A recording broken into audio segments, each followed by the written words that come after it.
Hey y'all, it's Natalie. Happy St. Patrick's Day. I have a fun St. Patrick's themed layout for you guys today. I'm going to go ahead and beg for forgiveness if you hear background noise. I'm roughing it and I'm hiding in my car at the campground to do this voiceover. So I have this really cute photo of my son and our besties kids at the beach last year on St. Patrick's Day. I have pulled out my powdered pigment in a rainbow array. You can see over here on the right. And I'm going to do one of my favorite techniques that I love to do with powdered pigments, applying them through a stencil onto texture paste. So I've pulled out some Picket Fence Studio, I think it's like glaze here is how they call it. And it's like got a shiny tint to it. And I'm going to do a very thin layer through this square stencil. I like to choose a stencil that has kind of a larger opening when I'm doing this technique with pigments, because I like for the individual pigments, I guess, or little dust particles to kind of grow and bloom on that texture paste, and you can really see it without blending it in, and it looks really cool. And so that's why I like to choose a larger surface area type of stencil, if that makes sense. So these squares are perfect for that. So I'm just kind of applying them in rainbow order before I remove the stencil. And then I'm using a spritzer to kind of spritz them a little bit, although the spritzer is on its last leg. I need to replace that. It's not spraying consistently. So you can see it's like, you know, spreading a little bit. I'm going to blend it in some areas, but I will leave some areas unblended so that you can see the really cool isolated pieces of color, because some of the pigments have multiple different colors in them, and it looks really cool when they aren't blended. So now I'm going to lay the stencil down and do the rest of the rainbow over here and do a different green and a blue and a purple. And I'm using different ones. I have let's see, those are the color, those are Ken Oliver, the ones in the like little skinny bottles, and then those pink, purple, blue are shimmery. Let's see, sorry, I don't have my products with me. Those are Nuvo. I know that they're Nuvo, some type of shimmer pixels, and then a couple of them are Brushos. The ones in the white canisters are Brushos. Those are very pigmented and super nice paints, really. So you see me here again, just kind of blending a little bit, but also keeping some isolated. So let's do a close-up. We can see it's dried. It looks so beautiful. I love this rainbow, but I wanted to extend past the texture paste a little bit. So now we're going to work on that. So I'm just putting, do you see the tiny amount, the tiniest amount, because these colored pigments go far. They're so strongly pigmented that they really don't take much at all. And they can make a mess with them. My friend Sarah, I think, has sworn them off for forever, because I think that she made a little bit of a mess with them once and said, nope, never again. But I love them. I think they're fun. I think they're worth the mess. And I think once you learn to use just the smallest doses and amounts, like you'll be fine with not making too much of a mess every time. So right here you can see I'm just adding like the tiniest scoops, adding a little bit of water, and then using those watercolors to kind of make the colors stretch out in the areas in which they are applied on the texture paste, above and beyond the top and the bottom of the texture paste area. And then I'm just kind of pouncing my brush so that it gives me a few splatters, not going overboard on the splatters, but I do like a good splattery look. And I love how the pink mixed with the orange over there, and it gave me a little bit of a red color, which we didn't already have. So, you know, I'm loving how all of this rainbow is blending nicely together. I had a lot of fun making this layout and just playing with my mixed media things. Like I said, last year we were at the beach. I am missing the beach this summer. This spring break, we're still camping. Although I will say it wasn't like much warmer last year at the beach than it is on our camping trip this year. But we had fun, and the leprechaun came and brought the kids some silly little accessories. And I think that was the day we spent the whole day on the beach. It was a really good day.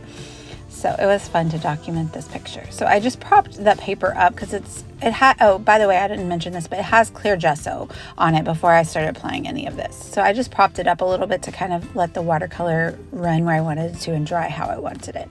So now I'm going to apply my favorite Wow embossing powder through this stencil. It's a really cute little, very tight knit circle stencil, and you can see I'm putting some embossing ink through with my brush, and I don't feel like I covered up the area that much, but when I go to put the gold embossing powder where I thought that I put the ink, it covered up almost all of the background, all of the mixed media I did. So I was like, oh, whoa, what happened? But it's very forgiving, which is nice, and so I just brushed it off in the areas in which I wasn't desiring the gold. So I do want the gold to be on there. It's sparkly and it's glittery and it'll dry really nice, or it'll cure really nice, but I didn't want it to cover up most of my mixed media background. So I had to brush a lot off, but I'm happy with that more of a minimalist look right there. And now I'm going to set it. And, so we have our gold at the end of the rainbow is kind of like my theme here, my idea, my inspiration. So I'm just heat setting that, and you can see how sparkly and great it is. I love this stuff. This is from Wow Embossing. It's called Gold Glitter, I think. And it's I use it all the time.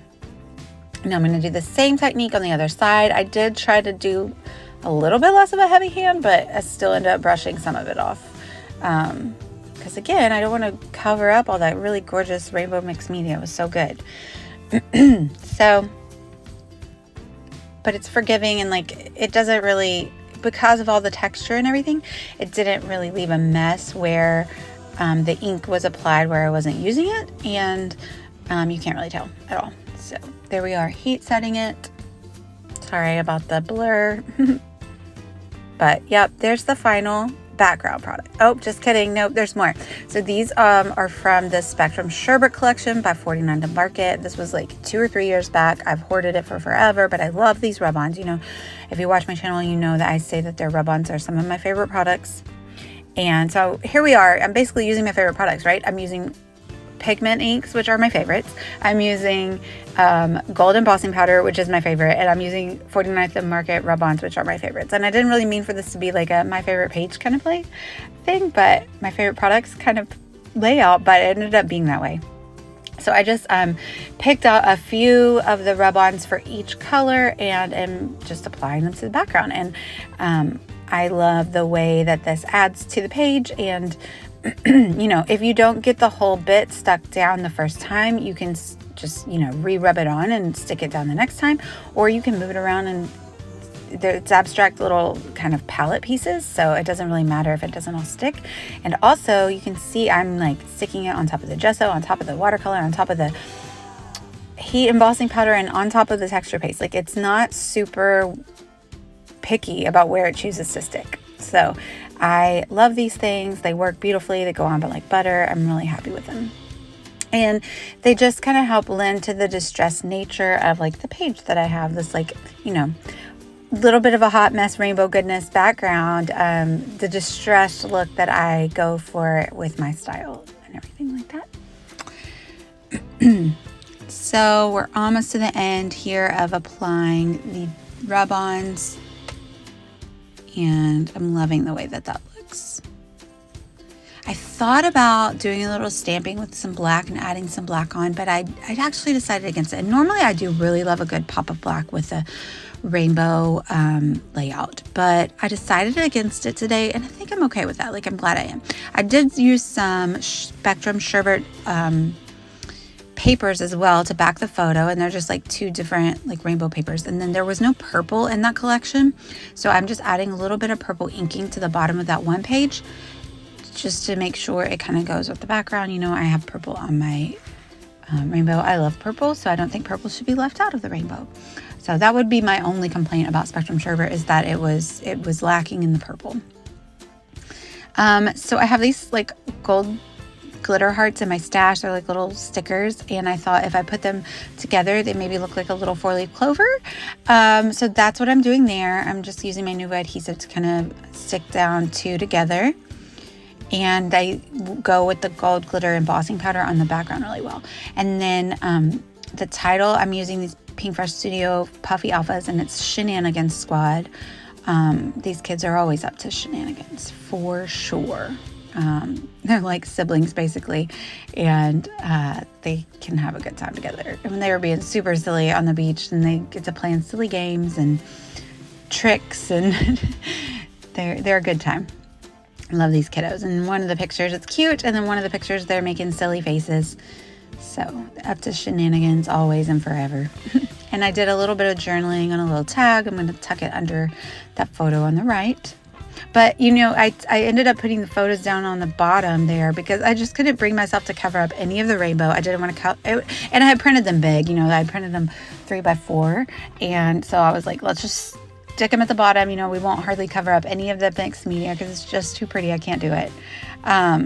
So I go and I am sticking down the clovers. They're not hearts, they're clovers. I do use one of them just as a heart because I like, you know, a little visual triangle. So I'll put one over here in the corner, and then I'll stick a heart in the bottom right corner. So we'll have a little gold glitter